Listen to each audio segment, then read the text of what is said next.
नमस्कार विद्यार्थियों, इस वीडियो में आप सभी का स्वागत है। आज हम कक्षा 6 का दूसरा अध्याय आखेट खाद्य संग्रहण से भोजन उत्पादन तक का दूसरा भाग पढ़ेंगे। पिछले भाग में हमने खेती व पशुपालन की शुरुआत तक पढ़ लिया था। तो जब लोगों ने खेती व पशुपालन शुरू किया तो उनको एक जगह पर काफी समय तक रहना पड़ा। इस प्रक्रिया को बसने की प्रक्रिया, इस प्रक्रिया को हम कहेंगे बसने की प्रक्रिया। यानी वह प्रक्रिया जिसमें लोगों ने एक जगह पर रहना और खेतीबाड़ी व पशुपालन करना शुरू किया, उसको हम बसने की प्रक्रिया के नाम से जानेंगे। जब लोगों ने बसना शुरू किया तो खेती में ऐसे अनाज का चयन किया जो जंगली अनाज है उनसे भिन्न हो। जैसे अनाज का दाना मोटा हो और उस अनाज का डंठल ऐसा होता कि पकने पर उस अनाज का भार सहन कर सके। इसके अलावा जितने भी पशु थे उनमें अहिंसक जितने भी पशु थे उनको इन्होंने पालना शुरू किया। जब इन्होंने और पौधों को उगाना शुरू किया तो जंगली पौधे या जानवरों से इनके जो पालतू पशु या खेती की योग्य जो अनाज था उसमें धीरे धीरे अंतर आता गया। और उसका मुख्य जो फर्क है वो हमें पशुओं के सींग और दांतों की बनावट में दिखाई देता है। और ये जो बसने की प्रक्रिया है पूरी धरती पर धीरे धीरे निरंतर चलती रही, जिसकी शुरुआत लगभग 12,000 वर्ष पहले हुई थी। जब लोगों ने बसना शुरू कर दिया और खेती और पशुपालन शुरू किया तो लोगों की एक नवीन जीवन शैली का विकास हुआ। एक नवीन जीवन शैली का विकास हुआ। नवीन जीवन शैली में लोगों ने एक जगह पर रहकर खेती करना प्रारंभ किया। जब ये फसलें उगाते और कटाई करते उससे पहले निराई गुड़ाई है, सिंचाई है, उनकी देखभाल करना है, इनके लिए एक जगह पर रहने लगे। और जो अनाज का उत्पादन करते उसका उपयोग भोजन के रूप में वह आगे अगली फसल उगाने के लिए भी काम में लेते थे। जब इन लोगों ने अनाज पैदा शुरू किया तो कुछ अनाज का उपयोग तो भोजन के लिए और कुछ अनाज को आगे आने वाली फसल के लिए रखते थे। जब लोगों को अनाज का भंडारण करने की जरूरत पड़ी तो इन्होंने मिट्टी के बर्तन बनाए, टोकरियां बनाई या जमीन में गड्ढा खोदकर इन जो अनाज था उनका संग्रहण किया। यानी अनाज का संग्रहण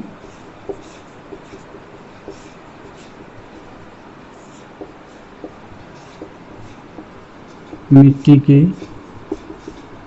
बर्तनों में, टोकरियां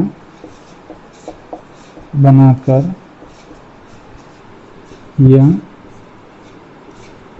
जमीन में गड्ढा खोदकर उसमें रखने लगे। इस पाठ का अगला बिंदु है जानवर।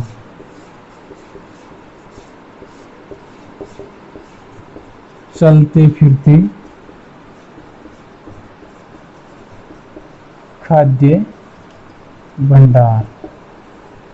यानी जो जानवर थे वो चलते फिरते खाद्य भंडार थे। अगर जानवरों की सही ढंग से देखभाल की जाए तो इनकी संख्या में बढ़ोतरी होती है। तो ये बढ़ोतरी मनुष्य के लिए दो तरह से काम आती। जो शिकारी होते, मांसाहारी होते, वो इन जानवरों को खा जाते और जो शाकाहारी होते वो इन जानवरों जो पालतू पशु थे उनका दूध आदि को भोजन में काम में लेते। इस प्रकार हम कह सकते हैं कि जानवर थे वो चलते फिरते खाद्यान्न के भंडार। इसके बाद अगला बिंदु आता है स्थायी जीवन की ओर।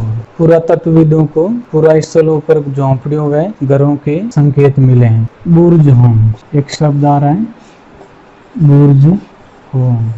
ये वर्तमान कश्मीर में है, वर्तमान कश्मीर। इस स्थान पर लोग गड्ढे के नीचे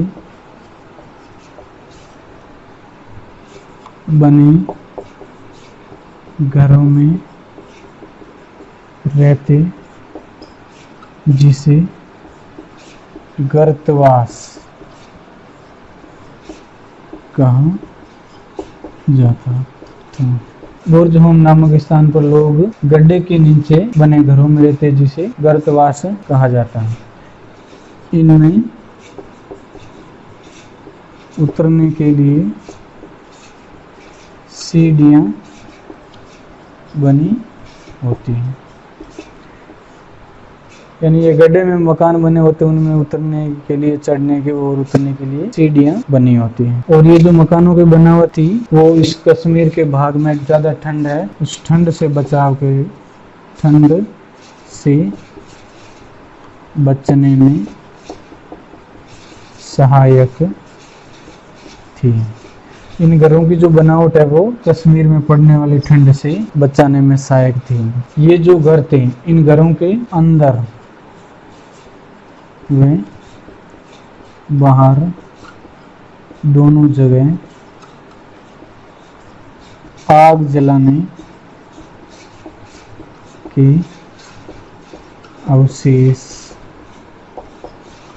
मिले हैं, जिसका कारण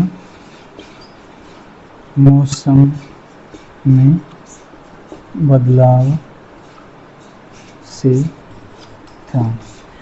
यानी ये जो घर थे इनके बाहर और अंदर दोनों जगह आग जलाने के अवशेष मिले, और जिसका कारण था अगर ज्यादा ठंड पड़ती तो लोगों को घर के अंदर आग जलानी पड़ती, और जब ठंड कम हो जाती तो घर के बाहर आकर वो आग जलाते। इसके बाद हम देखते हैं कि नवपाषाण काल है। नवपाषाण काल के औजार थे, उनकी धार तेज थी और वो बनावट में भी पतले होते थे। अब हम कुछ पुरातात्विक स्थलों के बारे में जानने का प्रयास करते हैं, जिनमें पहला है मेहरगढ़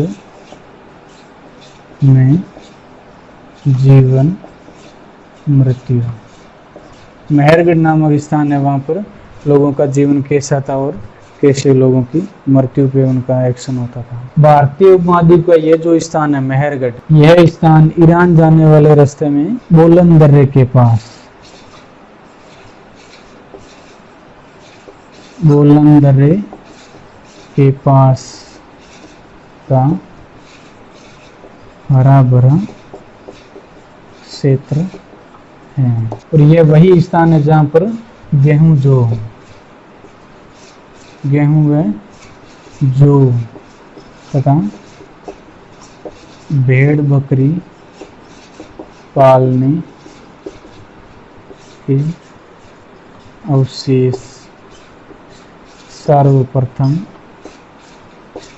मिले थे। ये जो स्थान है यहाँ पर विभिन्न प्रकार के जानवरों की हड्डियों के अवशेष मिले हैं, जिसमें हिरण है, सूअर है, इसके अलावा अन्य जंगली जानवरों की हड्डियां भी प्राप्त हुई हैं। और इस स्थान पर खुदाई में जो अवशेष मिले हैं घरों की बनावट चौकोर या आयताकार थी। यानी मेहरगढ़ नामक स्थान पर जो घरों की बनावट मिली है वो चौकोर या आयताकार है,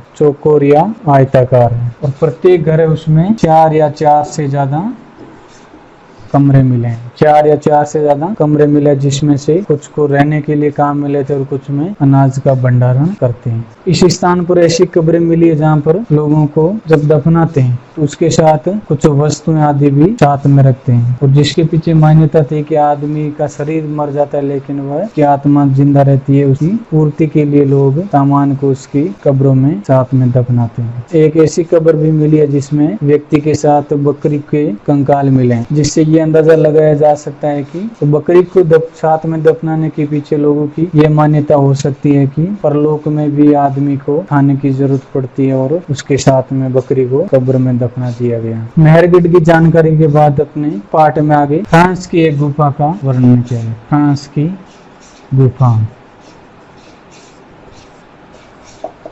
जिसकी खोज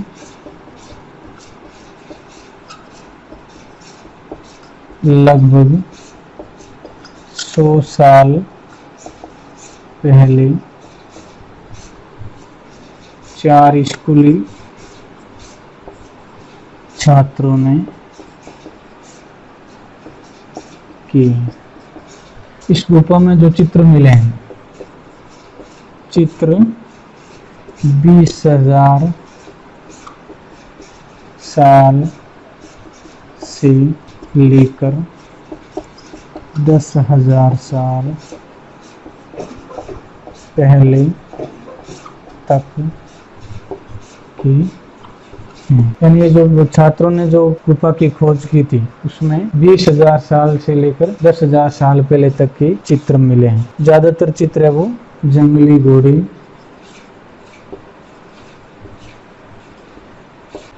गाय,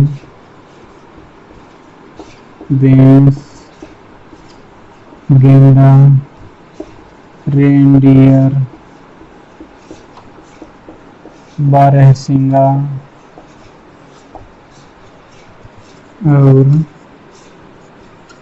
सुअरों के हैं। और इन चित्रों को गहरे चमकीले रंगों से चित्रित किया गया है। ये जितने भी चित्र बनाए गए जंगली जानवरों के, उनको गहरे चमकीले रंगों से चित्रित किया गया है। और ये जो रंग है, इस रंग का निर्माण है वो लोहा अयस्क व चारकोल जैसे खनिज पदार्थों से बनाया गया है। यानी ये जो चमकीला रंग है, इसके लोहा अयस्क व चारकोल जैसे खनिज पदार्थों से बनाया गया है। और संभवतः ये जो चित्र हैं, जंगली जानवर चित्र, उनको विशेष उत्सवों के समय बनाया जाता होगा या फिर जंगल में शिकार करने के लिए निकलते उस समय इन चित्रों को बनाया जाता होगा।